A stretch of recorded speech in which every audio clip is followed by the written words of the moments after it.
அருள்மிகு 18ஆம் படி கருப்பண்ணசாமி பக்தர்கள் அனைவருக்கும் வணக்கம். நமது ஆலயத்தில் வருகின்ற புதன்கிழமை 5ஆம் தேதி பௌர்ணமி சிறப்பு பூஜைகள் நடைபெறுகிறது.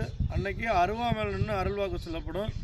குழந்தை இல்லாமல் வந்தீங்கன்னா கட்டாயம் கணவன் மனைவி இருவரும் வந்து கலந்துக்கோங்க. வர்றவங்க வீட்டில் 11 ரூபா காணிக்கை எடுத்து வச்சு அங்கேயே நம்ம கருப்பசாமியை வேண்டி அதை கையிலே கொண்டு வாங்க. கண்டிப்பாக உங்களை சாமி அன்னைக்கு கூப்பிட்டு அருள்வாக்கு சொல்லும் அப்படின்னு நம்ம ஆலயத்துடைய புகழ். அதுபோல் உங்கள் குடும்பத்தில் பில்லி சூனியம் பேய் பிசாசு இந்த மாதிரி தொல்லைகள்லாம் இருக்குது, இல்லை நீங்களே மனசுக்குள்ள நினச்சிக்கிட்டா கூட வரும்போது அருள்வாக்கு சொல்கிற அன்னைக்கு வரமிளகாய் வாங்கிட்டு வந்து யாக பூஜை நடைபெறும். அந்த வரமிளகாயை உங்கள் யாக பூஜையில் போட்டிங்கன்னா கண்டிப்பாக உங்களை எந்த ஒரு பிரச்சனை இருந்தாலும் தீரும். தொழிலே நடக்க மாட்டேங்குது, நம்ம எந்த தொழில் செஞ்சாலும் நமக்கு சரியில்லை அப்படின்னு இருந்தாலும் சரி நம்ம ஆலய பூஜையில் வந்து கலந்துக்கோங்க. கண்டிப்பாக அன்னை அதர்வன பத்திரகாளியும் 18ஆம் படி கருப்பண்ணசாமியும் இந்த ஆலயத்தில் இருக்கிறனால கட்டாயம் உங்களுடைய எந்த ஒரு பிரச்சனையாக இருந்தாலும் தீரும் அப்படிங்கிறது ஆலயத்தின் சிறப்பு. அனைவருக்கும் நன்றி. நம்மளது ஆலயம் பார்த்திங்கன்னா கரூர் மாவட்டம் காணியாலம்பட்டி அருகில் இருக்குது.